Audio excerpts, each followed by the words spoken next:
We be live. I don't know at what point we went live. So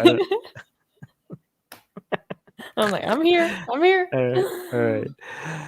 Okay, so we're live and people are in the live chat. And if you're wondering why we're streaming on my personal channel, Armin Navabi, instead of Atheist Republic, it's because Atheist Republic has been demonetized. Why? We have no idea.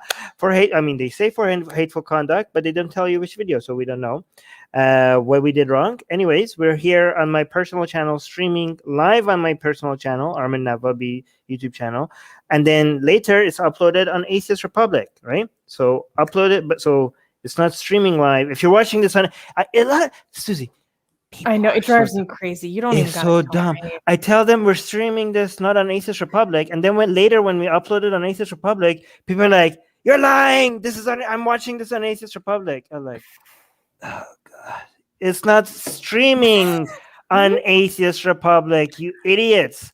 It's uploaded." Oh God. Anyways, we can only do so much.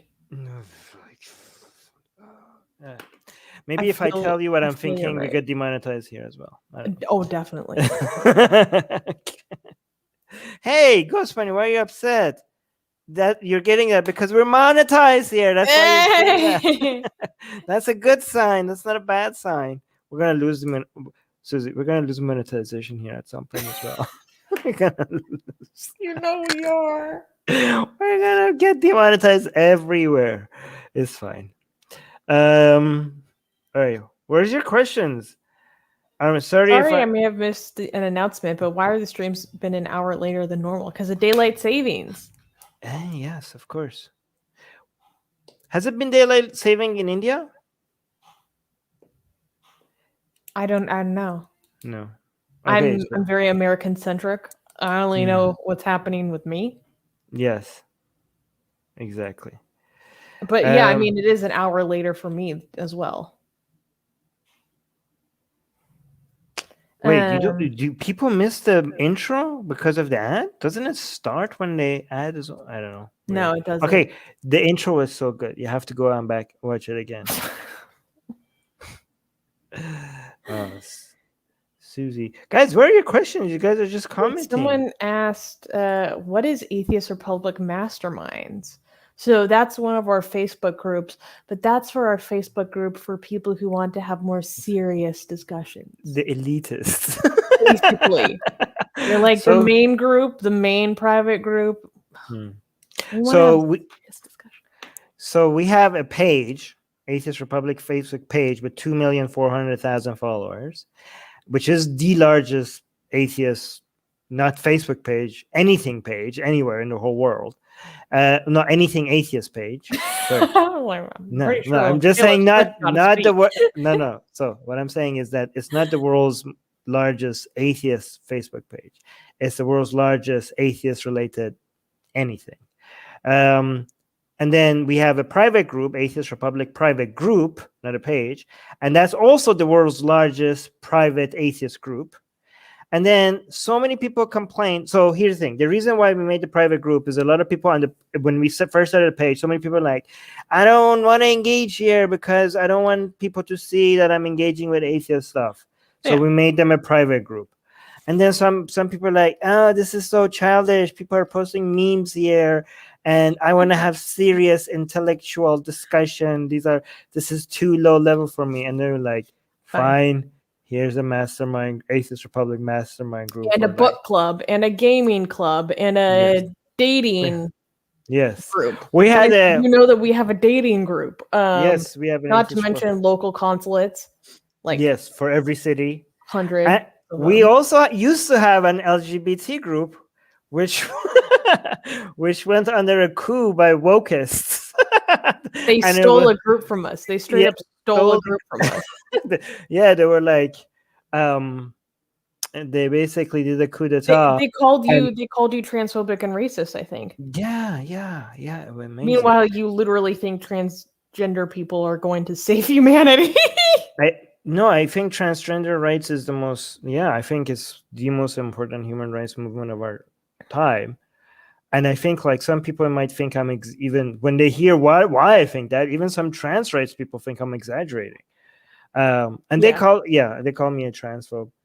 But anyways, they deflected with some rogue admins, which ended up being actually a good thing, because the admins involved in that group were admins involved in private group, and they could in the biggest private group, and I want coup there instead. No, because it's an atheist republic, so I couldn't just remove admins, right? Like we was supposed to be like group decision of who's an admin or not, and there was this admin that was in that LGBT group. I really wanted to get rid of him, and I couldn't because I didn't have the full authority to get rid of him. And once he did this coup thing, I was like, okay. I went to the other admins and told them, like, look what he's doing, and we kicked him off of the main group. So we lost a group of, I don't know how many people, 3,000 people, but then we managed to like a little over 2,000. Yeah, I mean, so that was good because I managed to get rid of this really woke admin from our main private group, which is like ended up being a good thing. We got a new member, Al-Uza. Al-Uza Akbar, thank you. If you guys want to know the full story, go to the Atheist Republic channel, and then we have a video called Atheist Republic Removes Woke Admins. Oh yeah, search for that on YouTube. We covered that Yeah. story. That was a while ago. Oh, yeah. Just a second. Yeah, every time we lose, something bad happens to Atheist Republic. Ended up being a good thing overall. For I mean, so far it seems. Yeah, go find that YouTube video. So okay, so guys, oh, Susie's back. You're still muted, by the way, if you're talking, Susie. Oh no. It was a Mossad operation? No. How could they do that to him? No. He's their Mossad loves me. Biggest simp. Yeah, I'm the only people I simp for is Mossad. How is Armin a transphobe? I can't even remember. I think a lot of it had to do with also your reaction to a lot of the increased and intensified BLM rhetoric that was going on at the time. No, it wasn't that. I think there was a flavor of that. No, but I don't even remember why they specifically thought I was transphobic. Did I say anything? I don't know. Yeah, it's very interesting because trans rights is one of the main movements that I support. So I don't understand.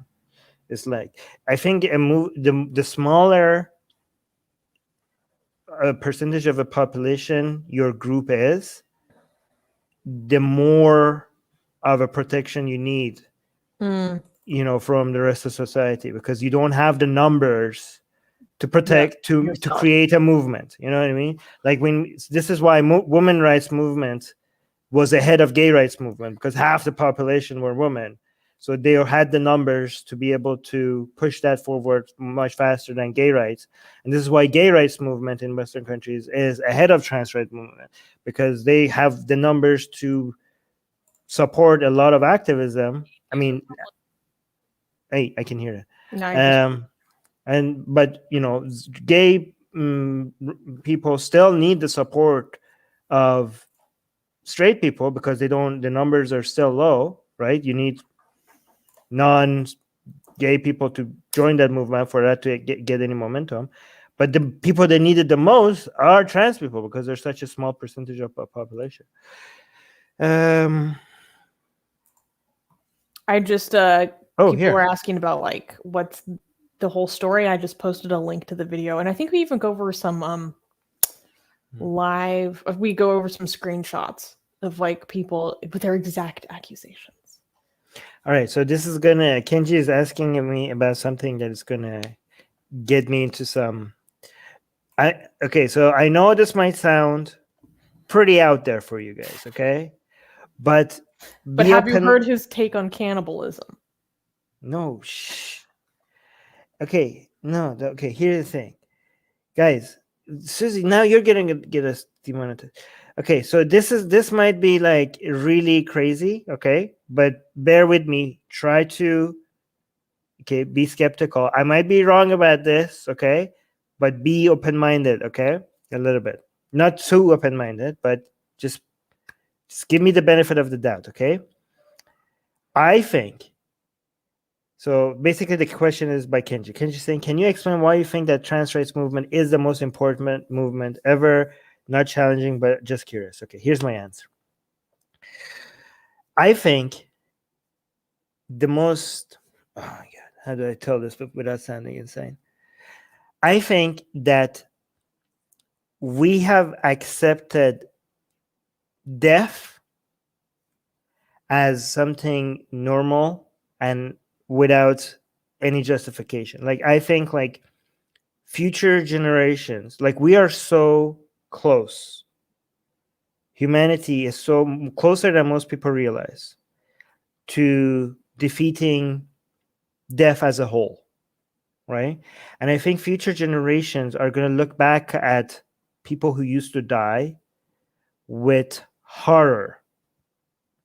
And the fact that that was something normal would be unimaginable for many people. And I think that we are close to becoming much better than just humans, right? I really believe that transhumanism is something that we are, like, a lot of people, like estimations of a lot of people of how far we are from that is very pessimistic. I think like there's not much more barriers. Like the way that we're progressing, we might be, all of us that we're speaking here might be the last generation who dies. If we die, we end up being the unluckiest humans that ever lived. We were the last people who died. I think transhumanism is the solution to almost everything right now, like all the diseases, death, poverty, everything. And I think the main barrier to transhumanism is not going to be the science and technology. I think the main barrier to transhumanism is going to be disgust, fear, and people being worried about changing too fast, and people, conservatives and people wanting to keep certain things, thinking there's something special about remaining fully human, right? And so I think transhumanism is going to save the world, right? So any barriers, any emotional barriers to removing any challenging the emotional barriers that people might have to transhumanism is going to save everybody, right? So I think changing anything about your body, normalizing that, is going to eventually lead us to normalizing changing. Like if we can change gender, right? Why stop there? You can change everything else, right? And I think I keep wanting to say transgenderism, but people say that that's a negative word to use, so I don't know what else to use. Being transgender, normalizing that, and accepting that, I think eventually, I know that conservatives use that as a fear tactic, as a slippery slope, like, well, if you normalize this, changing this, then they want to change that. And I'm like, yes. yeah, good. Like, yes, please. Like, oh, first they're going to change gender, and they're going to go, if they can, modern medicine can change this, what, then they're going to go like, well, can't we improve this and improve that? I'm like, cool. Okay, like, yeah, like, why are you saying that like it's a bad thing? Yeah. Because Like, you're interfering with God's divine plan, his perfect creation. improving it, right? So I don't know. I just think like, I think, this might be. I mean, I am for transgender rights for the sake of transgender people, but I'm also for transgender rights for the sake of humanity and everybody else, right?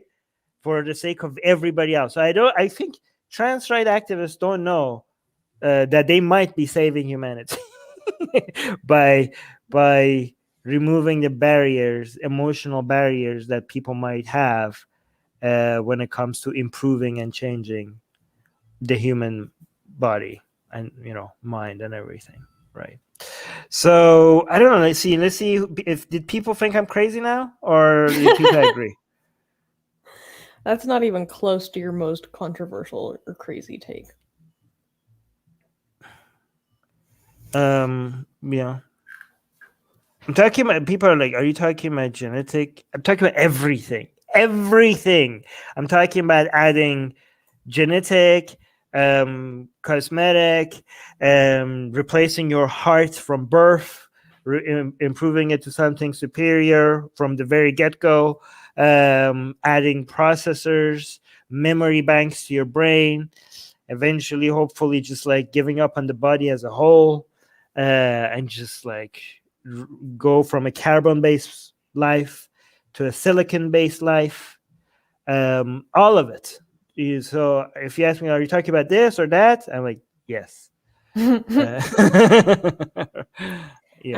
Here's a question. Susie and Armin, what's your opinion on Mormonism? Do you see it only as a Christian sect, or do you see it as its own religion, such as Baha'is from Islam and Christianity from Judaism? So, I mean, just coming from a Catholic background, like, I think Mormonism, like, my family, like, or some of my family, don't consider Mormons to be Christians. They're like, what are you talking? Like, they're not Christians. Like, what? And some of their beliefs are so out there. I mean, like, not religion, but I mean, like, outside of Christian canon, that it can be very difficult for me to see them as Christians.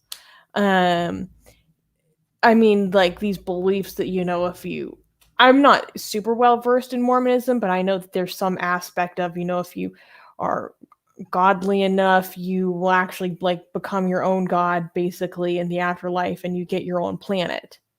And that there's like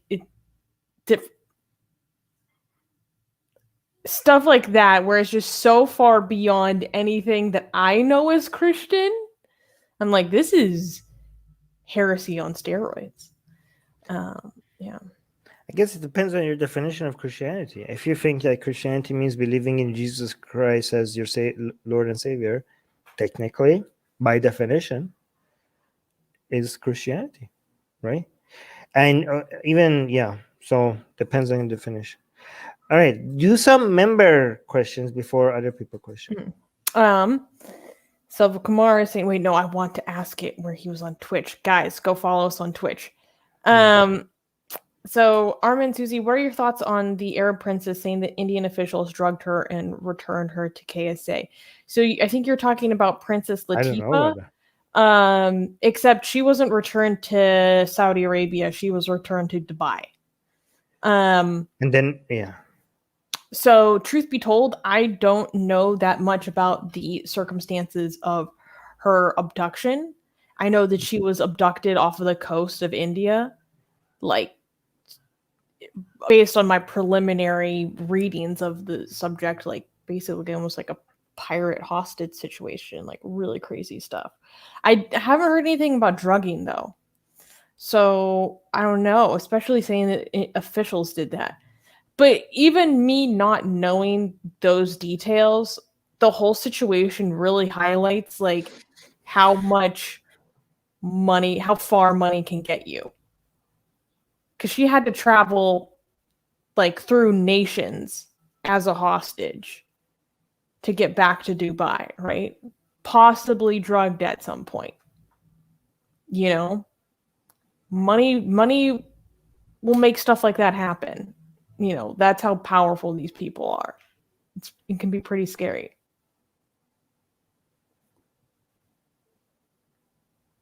I don't know anything. Yeah, I'm going to leave it. I have no idea about any of this. Yeah, so I'm going to claim ignorance. All right. Next question. Some stories.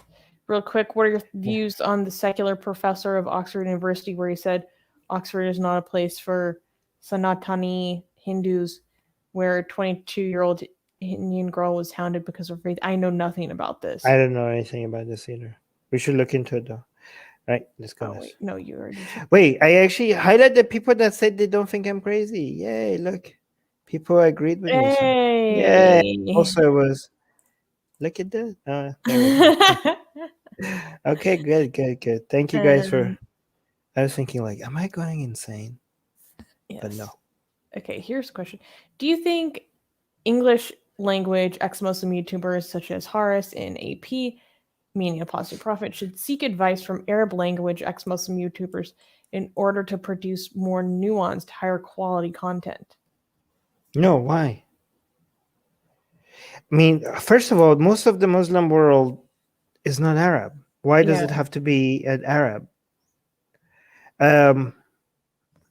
Maybe he means like they could use their experience and the meaning that they're more easily able to glean being native Arabic speakers, than no, you don't more need to do nuanced that. content. There's nothing wrong with doing that. It might be interesting, but you don't need to do that. Why would you need to do that? I think your question needs to be more specific. Why do you think they need to do that? There's enough content available in English. It's actually, yeah. I would actually think it might be the other way around. I appreciate the Orientalist review of Islam a lot more than the Islamic scholars. They are a lot more nuanced and a lot more sophisticated in their approach. And unfortunately, most of that is not available in Arabic. Most of that is translated into English, though. So I think everything that is in Arabic, like if you think like somebody with Arabic would have a more nuanced perspective of Islam, that's not true, because, for example, you could say like, oh, if you don't understand Arabic, you might not know the true meaning behind this Quranic verse. Well, you could read the tafsir of Arab-speaking scholars, multiple different commentaries of Arab-speaking scholars on that Quranic verse who were Muslim, closer to Muhammad than any of the scholars that exist today. So as an English-speaking reviewer of Islam, nothing is lost to you. I think, in fact, if you know Arabic and you don't know English, a lot of these books, especially are not available to you. A lot of the Orientalist especially now, god damn it, so much stuff is coming out now that is giving you a much deeper perspective about the early Islamic history, especially. And I think an English speaking but again, I'm not saying that Arab, again, here's the thing, it's not hard to criticize Islam, okay? It's so ridiculous. You could, you don't have to, based on any language, you could point out how ridiculous Islam is, right? I'm not saying that, you need to have a scholarly perspective on early Islamic history to be able to touch Islam. No, a child could look at Islam and be like, okay, yeah, this is ridiculous, right? So, but if you want to get advanced, if you want to get like to a higher level of understanding the nuances in Islam, I think knowing English gives you access to more material than Arabic, better material. Yeah.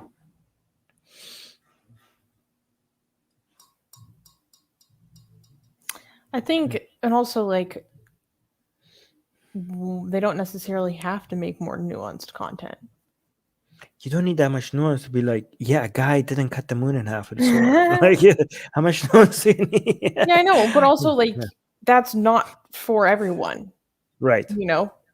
Like where I go for that, I actually go to Islamic scholars. They have a very biased perspective, but it's useful for me, right, to understand what they want me to believe. Yeah, so it depends on what you're interested in, right? Are you interested in just telling the most basic reasons why Islam is wrong? Okay, for that, any language is good, right? Are you interested in, not really necessarily like reviewing why Islam is wrong, but having a better understanding of how different Islamic schools of thought think about their own religion? Luckily now they all are representing themselves in English in many different ways, so you don't need Arabic for that either.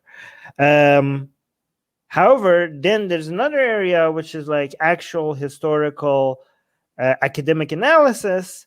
Again, nobody needs to go there unless you want to, but for that, English is the best language to know. Maybe even the second language would be German. I think, anyways. But yeah, let's continue. Because they have the benefit of not being censored by like governments, typically. Generalizing. Yeah. Casey is saying, what are your thoughts on the Pope signing off on not blessing people that want to get married and are gay or transgender or whatever because it's a sin? To me, that kind of ruins his unity message. We're actually going to be talking about that on the news this week. So tune in on Saturday. This doesn't contradict anything that the Pope ever said before. Yeah.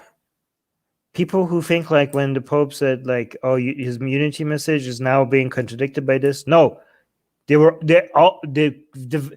Vatican never ever suggested that any of this is not a sin. Never. I think like people say like, here's the thing. There are the Vatican has been consistent about this, but there are some parts of it that if you want to be like a firebrand Pope that goes against the LGBT movement, you could highlight certain stances that the Vatican has about this stuff. And if you want to act like you're more fluffy, lovey, rainbow, holding hands, there are certain other positions that they have you could highlight. But the thing is, just the fact that this Pope might at some point highlighted another stance that the Vatican has, doesn't mean that the stance of the Vatican has changed in this topic in recent history. Yeah. I mean, I'll save like most of my thoughts for Saturday, but I think it's kind of ludicrous that people expected anything different, honestly. Yeah. Like, this is completely consistent with Christianity, let alone the Catechism of the Catholic Church. Like, did people expect this Pope to come and be like, oh yeah, we're redoing everything. Having gay sex is not a sin. That would be a major. Yeah, that would be a shock. But yeah, let's go to. Yeah, he's just gonna turn his back on the Catechism, like in canon law. That would be earth shattering. That would be amazing, though. But yeah, that's good. Zion is saying, is Hindutva hate against Islam and Christianity justified? As they say, those religions cause violence. Oh my God. Okay. Well, okay. It doesn't. Wait, let me. Okay. Anyone's hatred towards Islam and Christianity is justified, even if they don't cause violence. Okay? It's not Hindutva. Okay, first of all, the problem we have with Hindutva is not their hatred for Islam and Christianity. The problem we have with Hindutva is their hatred for Christians and Muslims, the people, not the religions. That's the problem we have with Hindutva, okay? And again, Islam and Christianity do cause violence, but even if they didn't, hatred towards them would be justified because they're not true. Believing in untrue things is something that you should avoid. All right. And again, by the way, I say that as somebody who says that you could also enjoy Islam and Christianity if you don't believe it, if you look at it as mythology. Right. So when I say I hate Islam and Christianity, I'm talking about believing that they're true and looking at them as guide to life. Yes, it's justified to hate those religions, obviously. And you don't have to be Hindu. You could be anybody. Yeah. I mean, I think I wish that they would sometimes look upon their own hypocrisy in terms of like the way in which their own ideology causes violence, and not even specific bigotry against those groups. Like outside of that, it would still cause violence. It would still cause discrimination. and Mm. still cause violence against women. So that just really frustrates me. You know, it's like, okay, well, you know, maybe a little self-reflection. You know, these other groups aren't the only ones. And also, Hinduism involves believing in supernatural nonsense without evidence as well. Yeah, there was something else I was going to say. I forget. Their hatred against all Christians and all Muslims is definitely not justified. Yeah, of course. Next question. Next question. If God appeared, how can he prove he is God and not some technologically advanced alien? I guess if you think time travel is impossible, then if he tells the future in any other ways? Well, I don't know what that means. I don't know. He could rearrange the stars, maybe, yeah, or something like that. No, but like, okay, let's change this question. Like, if God appeared, how would we objectively prove that to be true? Well, what's the definition of God in this situation? The conscious creator of the universe? Let's go with that one. Okay. Maybe change the entire universe. A conscious creator of the universe that intercedes in one's life. Yeah, I'll you can't add just that be layer. like, yeah, maybe like, I don't know, change the whole universe in a second. The whole universe, not like I'm not talking about like turning bread into fish, water into wine. I'm talking about the entire universe. Change it in a second. Go. Yeah, like I guess that would be pretty good proof. Yeah. Like change physics, but I would also want it to be Yeah, replicable. change the laws of physics. That would be cool. Go. Yeah, but I would need if God appeared and did this, I would need it to be replicable under different circumstances as well. Yeah, it needs to be repeatable. You have to prove to you that this is not the hallucination you had. Yeah, it needs to be tested. And then, depending on how it happened the first time, you also have to prove to me control for different variables. You have to also prove to me that this is not a dream. Oh. Also, if you're a god, you know exactly how to prove to me you're a god. Yeah. Yeah. So why are you asking me how? Why are you asking me how you can prove yourself? You know exactly how you can prove that you're God. So why are you asking me? Like, are you not God? Answer your own question. That's true. That's true. Yeah. All right. Next.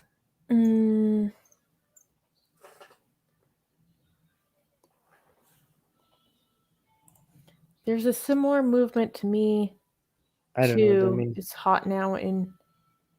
Oh, so they're saying that there's a similar movement that's similar to Me Too, that is it's gaining traction now in Egypt. Do you think it? I don't know, but I hope it. I don't know anything about this. I mean, I know a little bit about this. I don't know enough to know if it's going to succeed, but I hope it does. Egypt needs that a lot. Yeah. Yeah. Egypt Okay. Is one of the ones that needs it the most. Holy cow. So we're not in a position to know how successful this movement is going to be in Egypt, but we sure hope it goes far. It goes far in Egypt. Yeah. God damn. This is a good question. Yeah. True. Yeah. Susie Armin, have you ever heard of a religion called Manichaeism or Manichaeism? Wait, is that? Yes, it is. Is that the guy that I told you about? Yes. The Persian guy? Armin was reading a book about the history of Iran. I believe that's what the book was. And then we're working together one day and goes, Susie, I figured out who messed you up. And I was like, what? He's like, I know who is responsible for your sex shame that you have to deal with. And it's one of my people. I was like, sorry, it was us again. We ruin everything.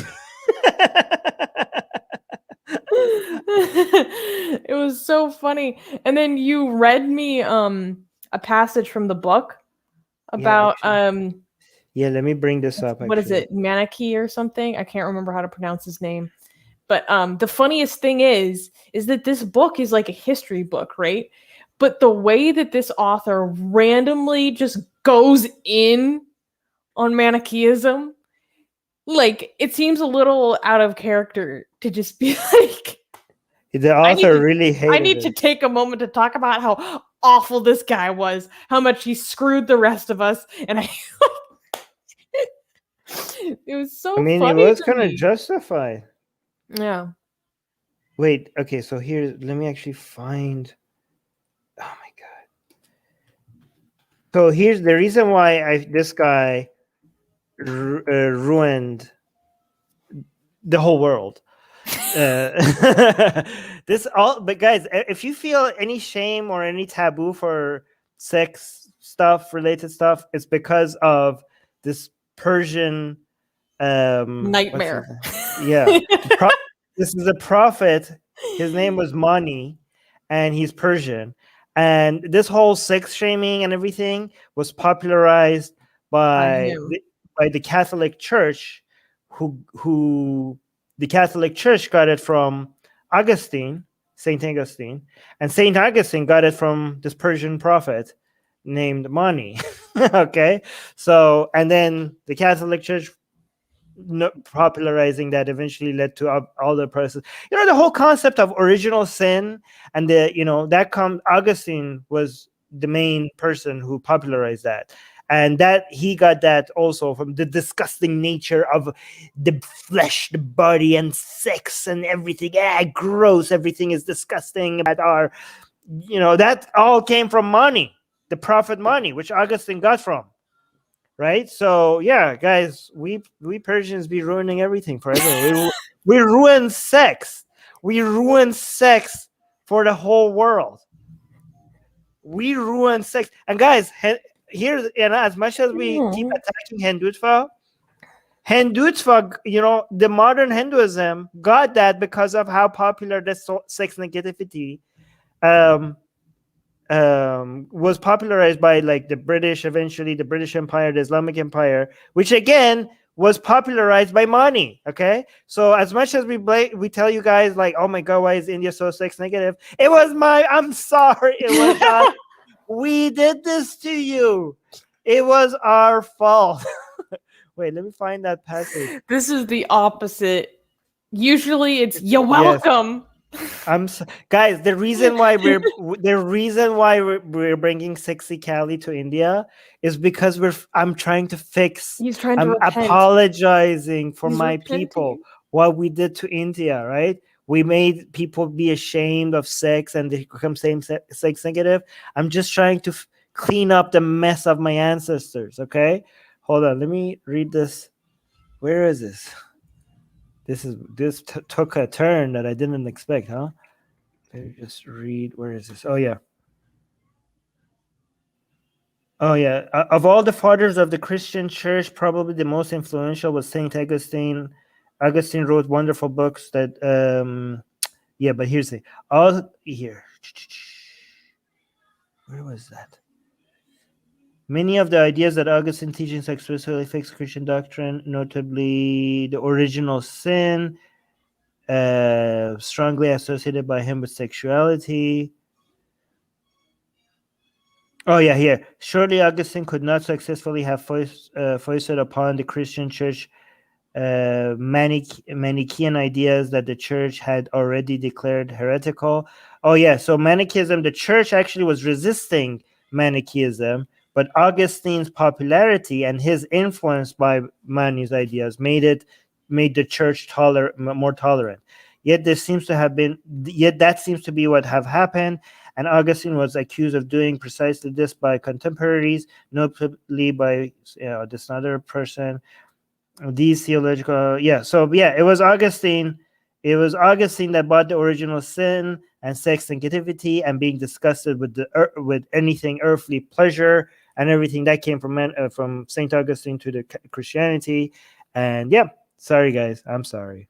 I'm sorry. Bring out the whips. It's time for a little self-flagellation.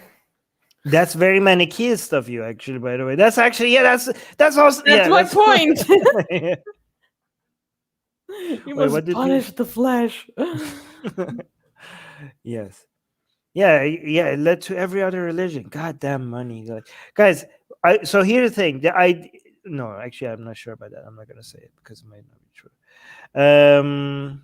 Yeah. Oh, this is a good question. Are there any requirements to join a Facebook Atheist Republic Consulate? I keep getting rejected. Well, you need to be local to that area, or you need to visit there frequently. You also need to answer all of the questions that they list. So if you're not answering the questions, you're going to get rejected. And you have to be an atheist. So yeah. Oh, this is easy. Where was your best holiday vacation and to and why? Jerusalem. Jerusalem. I want to go back. Somebody invite me back and pay for my vacation. Yeah. Guys, go if you like anything about the history of religion. Here's the thing. Here's what I hate about going to Jerusalem. Ever since I've left, and I'm learning more about the history of Judaism, I'm like, why didn't nobody tell me? I should have known this when I was there. I'm like, oh my God. I read it. Like, I have to go back. I have to go back. I was like, I'm reading about it. And I was like, I was right next to this. And I didn't know the significance of it. If I knew, and then I read more. I'm like, oh no, I was next to that as well. And I just passed by it. And somebody told me something and I didn't understand. But if I had read this when I was there, like, I'm so like, I need to go back. I need to go back to Jerusalem. God damn it. I really need to go back to Jerusalem. Somebody invite me. Take me. Take me to Jerusalem. Where was your best holiday vacation to and why? I really liked Oxford. I lived in Oxford for a summer. When I was 17. That was awesome. Some of the best memories of my life, really. I love England. I also really liked Prague. Prague was incredible. It was so cool, so pretty, very interesting. The Jewish quarter was really cool. I would love to go back to Prague. I feel like I only just in Venice. Venice was awesome. I could spend a lot of time in Venice. Italy in general. And yet you didn't go to the glass you told me you went to Venice, and I was like, did you went to the place where they make the glass? But that's a lot of different places. No, Venice is famous for that. Anyways. Well, I know. All right, Mir Jalal is complaining. Like, why did you skip my question? Well, you could have just asked your question again. Maybe you didn't ask a good question. What did he ask? I have no idea. Are we rewarding people complaining? I'm rewarding people complaining about their questions not being asked by how. That's new. That's a new look for you. Yeah. Well, where is his questions? He's gonna cry if you don't find his questions. Okay, while you find this question, I'm gonna answer this one. BLM movement has highlighted historical figures being part of slavery, but why was the Prophet Muhammad never mentioned by BLM protesters? Because he was a huge slave owner. Okay, I must say though, I have some issues with many people in the BLM movement, but this ain't one of them. Okay, like they're focusing like. They're not supposed to be solving every issue under the sun, right? Like, I mean, they're focusing on a local issue. Why do they have to address this? This is about, if you're talking about BLM movement in the United States, for example, they're talking about, I don't know, police violence. I mean, you could address some of the problems they have, some of the issues that some of these organizations have with the way they address things. And I have that problem as well. But this is not one of the problems they have. Like, they're trying to tackle some discrimination against black people in the United States. Why do they have to talk about Muhammad? Like, that seems like very Well, I mean, I guess he's off pointing topic. to a sort of hypocrisy, because they do talk about the historical legacy of Thomas Jefferson. Yeah, that's America, though. I know, no, and George Washington, and then in the America. UK, Winston Churchill. Because that's BLM UK. I know. So, well, I guess Maybe you're right. BLM.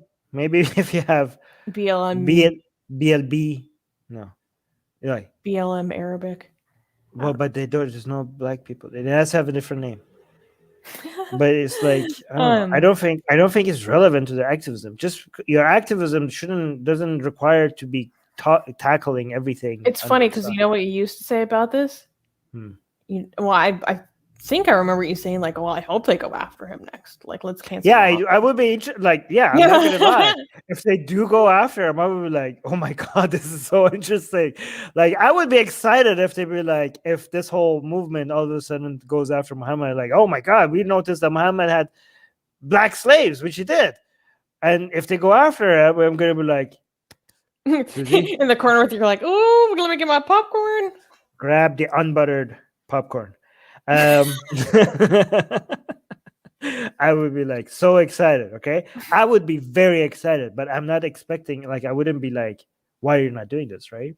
Anyways, it's not gonna happen, but if it does, I would be happy. I think it is interesting to talk about how there are certain areas where the broader BLM movement, maybe not necessarily the core organization, has gone beyond its original focus of police brutality, primarily on from white officers on black unarmed people, but then they go beyond that scope in some things, but not others. I think that's interesting to think about. Oh, okay. Aryan saying BLM wanted to tear down statues of slave owners, Islam Mosque, a monument to Prophet Muhammad as slave owner. That's a huge stretch. Like, they're not tearing down buildings. Imagine, okay, so if that's your standard, then to be consistent, they have to go and tear down every building built during the founding fathers, because the founding fathers, like, they're not doing that. The buildings are not, because where did that line of reason, like, are they going to go turn on the White House because it was built by slaves? And there are some people that want to. I know, but that's not what I mean. Okay, here's the thing. First of all, don't tear down statues. If you don't like them, petition for their removal, right? I think, right? Don't do anything illegal. And that's my take. And I think it's completely fair to be like, these statues do not represent our values, and we want to see if we could remove them. I think go for it, right? As long as you're not doing anything illegal, that's a fair thing to request. I think that saying statues represent certain values or certain things that society stands for, more than buildings. Buildings have utility. People go like, they have function, right? Like, that is a line of reasoning. Like, what, you want to turn on mosques because of, that's not. We don't support that here. We do not support turning down mosques, temples, churches. We don't even support. Okay, I don't support that at all. Yeah, and synagogues. Oh my god. Yeah. I think Mirjala, did you ask a question again? I think you love this question. Why does Armin have such a perfect jawline? It's like a diamond.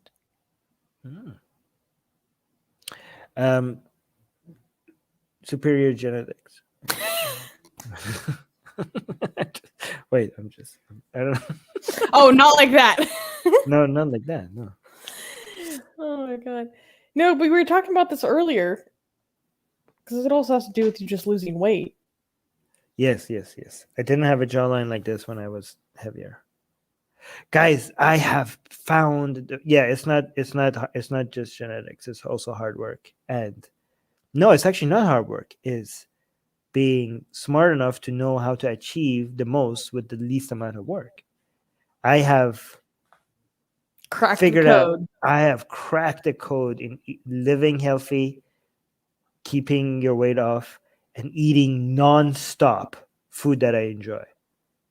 Right? I'm getting all the nutrition that my body needs, all of them. Okay, not cutting any food groups. I'm eating non-stop every day. I'm not gaining any weight, and I'm enjoying my food. I have cracked the code. It's amazing. And he's Yeah. giving it to y'all free of charge. No, I am not. Nobody's asking me, so I'm not. No, but you talk about it frequently. That doesn't even scratch the surface, guys. Oh, and it's also cheap. It's also cheap. People people say healthy diet, that's privilege. Do you know how expensive it is to live healthy? It's cheaper. It's cheaper. It's not. It's like. Wait, why am I hearing echo? Is it just me? I think it's just me. It's not time. What I figured, but my method is not time consuming. It's extremely cheap. Doesn't require cutting out any food groups. It's very healthy. It's delicious, and and you don't need to not eat. It requires no starvation. Eating nonstop, not gaining any weight, also not losing any strength. Yeah. You lost a little Wait, strength, but you're not continuing to lose it. Wait. Okay. There's echo everywhere. Lower my volume. Okay, Susie. I gained a lot of strength, and then lost a little bit. Right. So I went from being I went to doing 15 presses of 60-pound dumbbells in each hand to 20, then to 23, and then back to 21, 22. So that was a huge jump and then a slight adjustment. So no strength as well. No strength loss as well. I say that as if I have any strength whatsoever. When will you do health videos? I've been begging for months and months. Okay, here's the thing. It will require me to like set up a camera in my kitchen, and I'm like not ready to do all of that. I'm not ready to do all of that, right? Maybe I could just like take a picture of what I'm eating and show it to you guys. But you eat a lot, though. It's crazy. I eat a lot. And like, Susie, look at my breakfast, and it's literally like the entire table's countertop. I'm not exaggerating, you guys. Yeah. And he's like, that's breakfast. I'm going to have like probably 2 more snacks since then, lunch, 2 more snacks, dinner. I snack all day as well. All day. Yeah, and I'm losing weight. Slowly. Losing weight slowly. Okay. And I have and I'm not gonna continue losing weight. Like at some point, I'm gonna start eating more, even more than now, because I don't want to go below 15% body fat.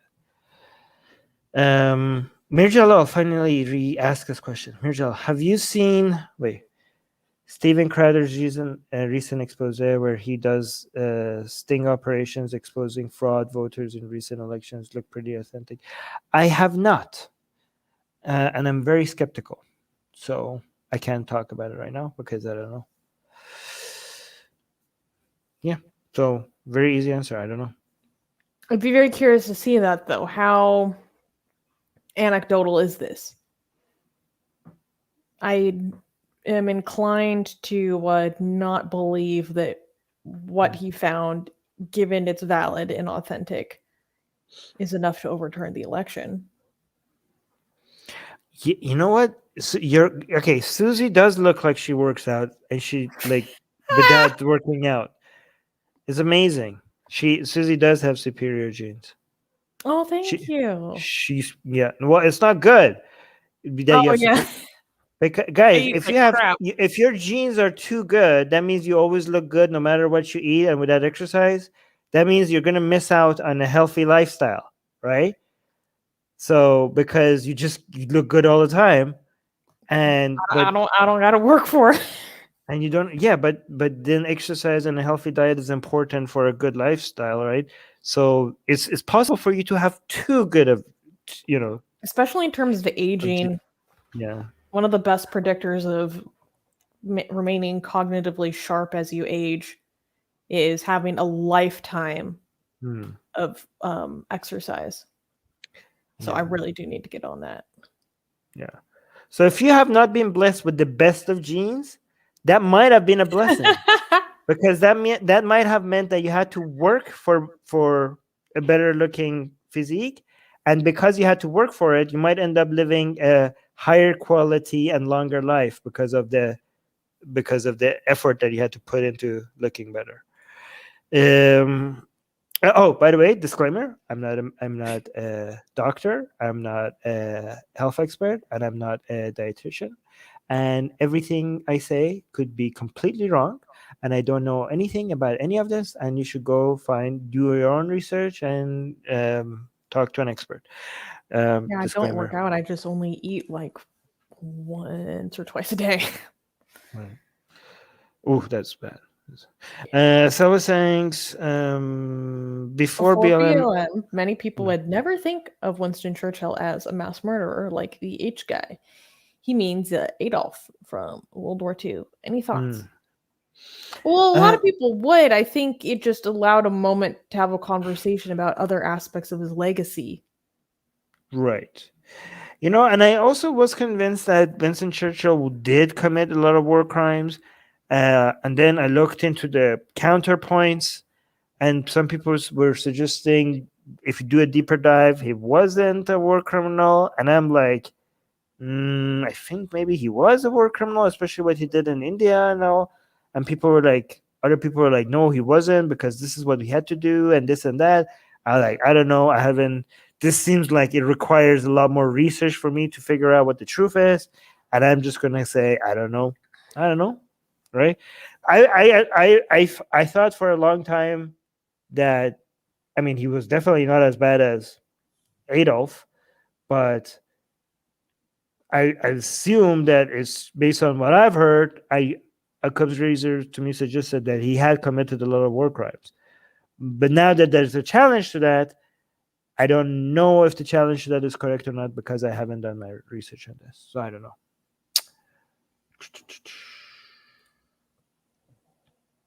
Oh wait, let's. One day, Armin is going to be my personal trainer. Yes. Yeah, maybe Armin will be the Gordon Ramsay of working out, yelling at all of us for being weak creatures. I wouldn't do that. That's mean. It's hilarious though. When you are working out, you do yell a lot. Well, yeah. It's pretty funny.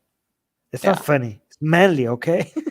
No, but no, because I'll just hear in the background like.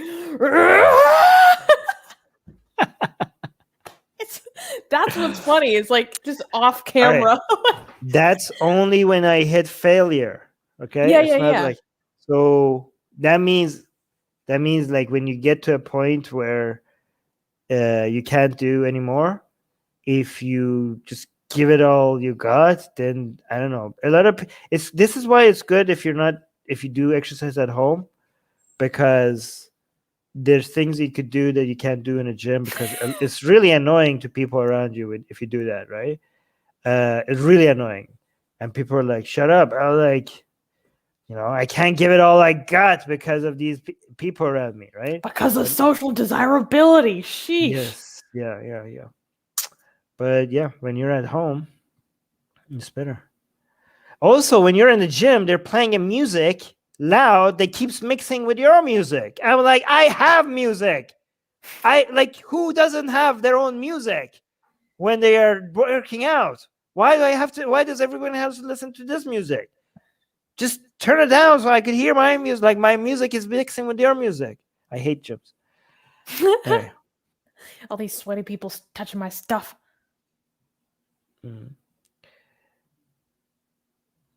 Okay, do you want to read this?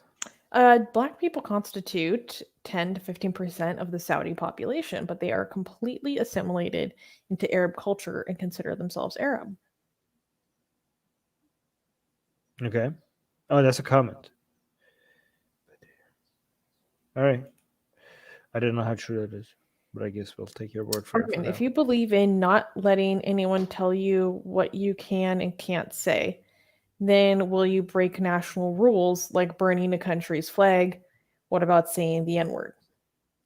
Wait, I don't think that nobody should not be able to tell me what I can or cannot say. They can tell me what I should and should not say, and I could choose to ignore them or listen to their advice. Right? So, yeah, I don't think anybody shouldn't be able to tell me. Like if somebody comes and tells me that, Armin, I don't think you should do this, say that. They have every right to come and tell me that they think I shouldn't say something, and I get to listen to them telling me what I should or should not say, and I could discern to be like, yes, you have a point. If I say this, it's going to cause more harm than good. I will listen to you, and then I'll listen to someone like, Armin, you shouldn't say this. I'm like, I think you're full of crap, and I'm not going to listen to your advice, right? So I think people should get to tell me what I should and should not say, and nobody's telling them not to. I certainly think you should be able to burn a country's flag, no question. Yeah, and I think it would be a good idea to burn a country's flag, if it's not a crime. Okay, especially if it's not a crime and it's somebody suggesting that it should be, then you're in a safe position to burn it as a fight for freedom, because first of all, you're not committing anything illegal, and secondary, you're trying to make sure that this doesn't become law by normalizing it, right? However, if it does become illegal, then it's your, you could decide that this is an unjust law, and if you want to take the risk to do something that is illegal because you're fighting against an unjust law, that's your choice. Okay, you would be considered a hero, in my opinion. I'm not advising anybody to break the law, okay? But this is basically the same as not sitting at the back of the bus. I'm not saying that following every law is justified. Like, I'm not saying you shouldn't commit anything illegal. No. I'm not suggesting that people should take this risk, but if somebody decides to take this risk by breaking an unjust law, I think that's a very noble thing to do. And civil disobedience. Civil disobedience. I think it's a good thing, right? So yeah, burning country's flag, I think makes sense. The N-word, I don't think it makes sense to use that, because this is not a law, and it's not even close to ever becoming a law. So I don't see why you would use a word that doesn't benefit anybody. Like, there is no legal consequences to saying that, right? So I don't see why would that be a sign of protest by using it. I just see some people requesting that you use that because what it means and how it's used, it's an insult to a whole bunch of group of people. And right now, there's a request for people not to use that. There's no legal consequences for using that. And so why would I use it? I don't see any purpose in using it, especially because using it. So here's the thing: if somebody uses it because they're quoting somebody, to me, the intention matters, right? But I think like a lot of people who do use it, they are actively just trying to hurt a whole bunch of people, and I think that some people who might be using it might even act like their intentions is not to normalize hurting people. So I just want to I don't want to provide cover for that, right? Yeah, I choose not to use it. I do think that if at any point somebody was like quoting Martin Luther King and they use the N-word and people attack that person, I think that's ridiculous. That's insane. I think if somebody, so there are certain, like, I think the intentions do matter. I think intentions matter. Like if somebody is like celebrating Martin Luther King, right? And they're reading a quote by Martin Luther King, and it has the N-word in there, and they say it, okay? This person is not a racist. They're celebrate like this, this guy is their hero, right? Maybe you could argue that maybe they shouldn't use it, right? Even if they are celebrating Martin Luther King, but maybe you have a point. But accusing them of racism is insane. Also, another thing is that even if you can point to me like, okay, Armin, then you think that if you're quoting Martin Luther King and you use the N-word, that's not a bad thing in that situation, then use it. Then in that situation, I'm like, well, I have to pick our battle, right?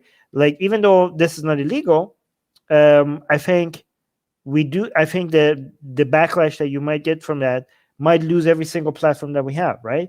How many battles do we have to fight at this point, right? Like, I'm not convinced that you should use it just to make a point, right? But we're already losing our platforms left and right. And you want me to fight this battle as well and lose more of our platforms, right? Yeah, I mean, you need to be a bit more strategic about how we actually end up reaching to people that we want to reach to, right? So yes, we want to be able to normalize a fight against unjustified forms of censorship, but there needs to be some planning and some strategy to that as well. It can't be just like go out guns blazing and willy-nilly at everything and everyone. And again, I'm not even convinced that this would be justified or not, right? I'm saying even if it was justified, we have to pick our battles. But go on, Susan. But I think I've heard you argue before or talk about how you don't think it should be so taboo. No, here's the thing. I think even if you could convince me that it's wrong, if somebody didn't intend to be racist, they shouldn't be like, you could be like, I think that was wrong for you to use that. You shouldn't be like, you're racist. Like, it shouldn't be like a taboo. You could be like, maybe they did something that is wrong. But if they weren't intending to be racist about it, then tell them they were wrong without accusing them of racism. You know what I mean? Like, so if somebody thinks like, look, I'm just quoting Martin Luther King, how is this racist? If you think they're doing something wrong, that is different from accusing them of being a bigot, right? So it shouldn't be as, so I'm just saying, like, telling people, like, so yeah, it shouldn't be a taboo because, it could be as bad as somebody being misinformed about how much harm something could cause, right? It could be that. I don't know. Maybe it is, maybe it isn't. But even if you're on the side of using this word is harmful, then don't just put everybody in the basket. Well, you must be a bigot if you're using it, because there's some context to some. Like, let's say somebody like sings it in a song, and they don't think this is racist because they're just singing a song, okay? Yeah. And maybe you disagree with them. Maybe you're like, no, you shouldn't use it, even if it's in a song. Maybe you're right and they're wrong, but even if they're wrong, that doesn't mean that they're racist for using it in a song. Anyways, well, I'll have to rewatch the conversation you had with Shannon Q. We had a conversation about that towards the end, and I can't remember what you said about it, but it made people's heads explode in her live chat. I feel like your take was like much spicier than what you just said in some way. No, I said the same thing. I said if somebody like, Armin, why are you doing this to me? I said specifically this. I gave the same example. I said, how could it be racist if you're quoting Martin Luther King?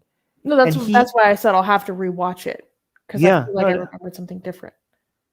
Tell me if I'm being inconsistent. Yeah. Guys, by the way, I talk a lot. I'm pretty sure I have been inconsistent on some things because I keep evolving my views on things. So if you do notice that I've been inconsistent on a position, let me know, and I'll think about the two different positions that you're pointing out to me, and I'll pick one of them, one over another. I mean, or multiple. Or like maybe it wasn't inconsistent. Maybe you're thinking that it's inconsistent. Anyways, let's see this. Let's go through the question. A lot, though. Yeah. Let's go through them really fast now. Sabella Toto 2 says, Armin and Susanna, what are your thoughts on the Legionnaires of Christ? Marcy, some of my family know him. I have no idea what this is. I have no idea what this is. Let's go through them. Sorry, guys. What about Time Magazine's expose on how the election was saved? Pretty well admitting all conspiracy theories. If you think like I trying heard to about win, that. I haven't. no, I mean I looked into that. It seemed like if you think that spreading information about doing everything you can to win an election legally, if you think that's a conspiracy, then sure, the conspiracy theories are true. But that's not a, yeah, I believe those. Like, what do you mean? Like, I read that everything that they claimed that they did to win the election was within the realm of what you're allowed to do legally. The conspiracy theories about the elections go into the realms Illegality. of illegal things. No, so no, I don't think it admits the conspiracy theories. Everything that Time Magazine exposed that they did to win the election was legal.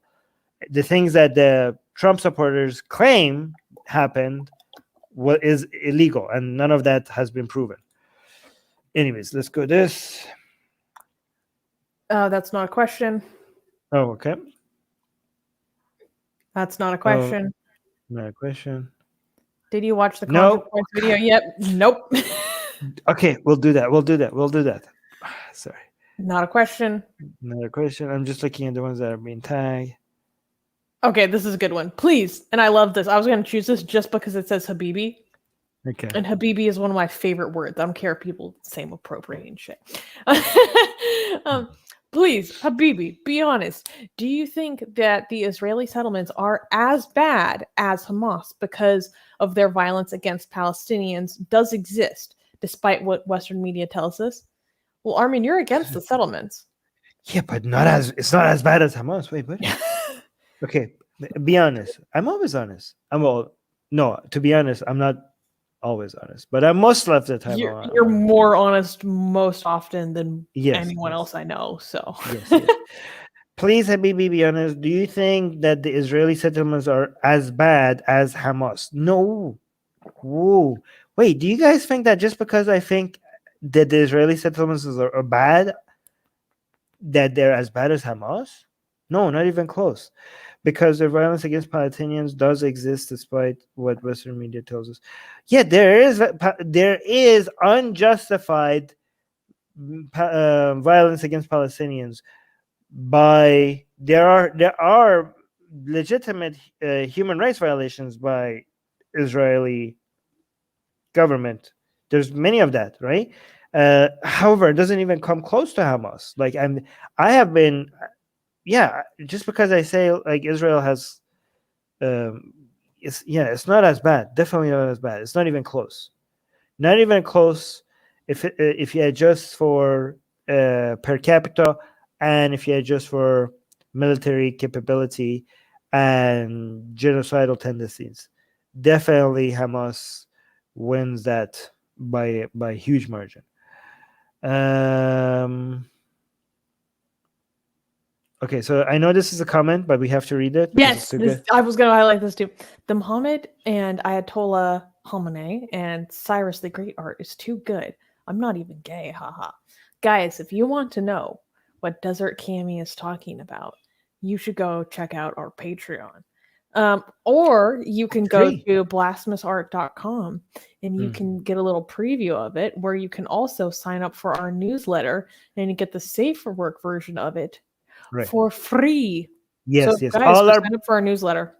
You get all our blasphemous art, all our beautiful, sexy blasphemous art is available to our newsletter subscribers for free. We make two versions of our art.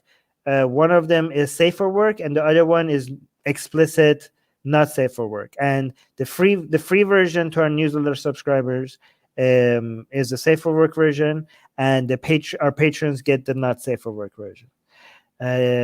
Cool. What is this one? Almost Armin, done. have you caught the Canadian disease of apologizing for everything, like saying sorry when someone steps on your toes? I've actually become better at catching myself lately when I do say I'm sorry. It's pretty hilarious. And I'm like, wait a minute, I'm not sorry. I'm not sorry. Come at me. All right. So if you ever notice that I say sorry for something that I shouldn't be sorry about at all, remind me that stop being a pussy, Armin. and I'm like, oh yeah, screw you. Like, I'm not sorry. Why am I apologizing? I didn't do anything wrong. Okay, cool. Have you two watched Daniel Hagajou's recent video on atheism? What did you think of it? Well, how recent? And what do you? He has a lot of videos on atheism. If it's very recent, I might go take a look and maybe I will review it. Okay. Yeah, that sounds fun. Yeah, sounds fine. Oh, that's the same question. Oh, we got that.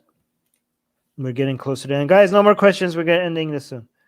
When ex-Muslims like myself refuse to accept that burning the Quran is just an expression of freedom, and I find it gratuitously hurtful, am I wrong?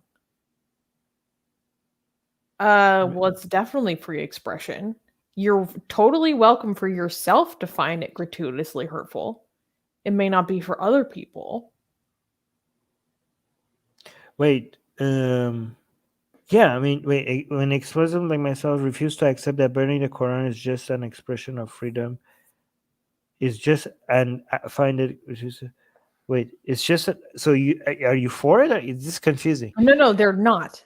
They refuse to accept that burning the Quran fits under freedom of expression, and they find it gratuitously hurtful. Am I wrong? Yes, you are wrong. Yeah. Because no, you're definitely wrong. Look at your own question, Ahmed. Your question is very telling. You're saying that you refuse to accept that the burning Quran is just an expression of freedom, expression of freedom, and find it gratuitously hurtful. So are you suggesting, look, your question suggests that something is not an expression of freedom if it's hurtful? You find it gratuitously hurtful. How do you not see your question answers your own question? Answers your own question. So the whole point of freedom of expression is to defend speech that is hurtful. That is the point of freedom of expression. You wouldn't need to defend freedom of expression if any form of expression or speech was not hurtful, because there would be no opposition to it in the first place. Why why would you even have freedom of protection for expressing of an idea if it wasn't hurtful? The entire point of fighting for freedom of expression is for expression that is hurtful. That is the entire point of it. You wouldn't need it if some speech was not hurtful. Wait, anyways. I think they're correcting himself, saying, "No, baby, it is freedom of expression, but it is hurtful." So you're saying, okay, so you do believe it is freedom, but even though you recognize that it fits within freedom of expression, you still find it gratuitously hurtful. You are welcome to find it gratuitously hurtful. That is why we don't like it when somebody burns the Quran to an audience that does not want to see it. We don't think that any form of content or expression should be forced upon anybody who is not comfortable with consuming that content or material, right? So if anybody ever sees us burning the Quran or desecrating the Quran, for them to see that, they have to follow us or click on the videos that we have produced, which is clearly labeled desecrating the Quran, right? And they have to actively look for it. If anybody ever is uncomfortable with seeing the Quran is desecrated, and you don't give them an option for them not to see the Quran not being desecrated, then you are committing something potentially illegal, right? You're harassing them, right? Yeah, so that's absolute harassment, right? No, when we think like if you do not like a certain content, you have every right not to be exposed to it. However, you don't get to tell us not to produce that content. You get, like, if we write a book that is hurtful to you, you have every right not to read that book. You don't get to tell us not to write that book.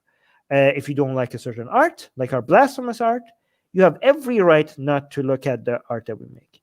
you don't have the right to tell us not to make it. Same thing with the desecration of Quran. If you don't like, if you think it's disgusting, if you think it's gross, by all means. We have even gone farther recently. Every time we do desecrate, like we used to feel like, well, it's in the title, so don't click on it. But now we even give trigger warnings, right? When we desecrate the Quran, for example, we tell them, people, like, guys, we're going to desecrate the Quran. Trigger warning, if you're a Muslim watching this and you don't enjoy it, trigger warning. And now we are about to desecrate the Quran, and we look away if you don't, or if you go away. And we're going to let you know, if you're just listening, when we're done with desecrating the Quran, so you could come back in. So we're doing even trigger warnings when we desecrate the Quran.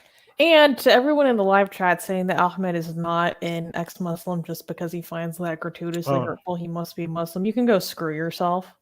Yeah. You don't get to police that kind of thing. He's welcome to find it gratuitously hurtful. Anyone who left their faith is still welcome to find the desecration of things that they once held sacred hurtful. Because that can mean many things to many people. So, yeah. Yeah, yeah. To people who like, go screw yourself. No. I don't agree with that. Anything else do you want to highlight before we go, or are we good? All I see is nonsense. Don't say that. There's some good. Like, this is not nonsense. Somebody's saying, "What do you think about China?" But that is nonsense because it's too vague. Well, it's not. Yeah, just tell them it's too. Yeah. Okay. So yeah, but Heavy Bell. There's so many, like the Chinese government, Chinese people, the Chinese poetry, Chinese philosophy, Chinese history, Chinese mythology, Chinese, like, what do you think about China? Like China is not one thing. What do you think? Like the current government, the actions of the government, like the CCP. Like, okay, like here, like I hate the CCP. I love Chinese mythology. There you go. Like, so there's like so. There's lots of the culture that's really cool. Yeah, there's really good Chinese people and there's some bad Chinese people. Like, this is not very specific of a question. All right. One more question, Susie, you get to highlight, and then we go. There's some questions that would just take way too long. No, see, this is not government, obviously. No, it's not obvious. Obviously, no, it's not. This is a problem. You can't mix an entire country with its government. Just referring to everything about China as if everything about China, like if you wanted to criticize the Chinese government, say the government, say the CCP. So referring to a country as if everything, the government of that country represents everything about that country is a problem that we're trying to. I mean, we are guilty of that as well. Like sometimes, like, oh, Saudi Arabia does this and that. I have to be more careful. No, like the Saudi government, right? Like we're better at that than pretty much anyone else I know, though. Yeah, but even we make that mistake. Yeah. Oftentimes when we do, we say like we're using shorthand just for the sake of brevity. Yeah, but we shouldn't. Yeah, it's not good. It's not fair to the people there. So Daniel made a video 1 week ago named "Dark Truths of the Atheist Mind." The production value is so high. I wonder where he gets. How did I miss this? Was this on the Muslim Skeptic channel? I know what we have to watch tonight. What? We're watching this video, obviously. Where is this? I'm not seeing it on his channel. I'm looking at the Muslim Skeptic. It's not there. Where is this, guys? What channel? Oh no, I see it. It's 2 episodes. It's episode 2. Where was it? Oh, the dark truths about the atheist mind. I know what we're watching tonight. How is YouTube failing me? Why is this not showing up on my timeline? Oh my god, I'm subscribed. I hit the bell and everything, and I still don't see these things. YouTube, because we are tapped into Daniel.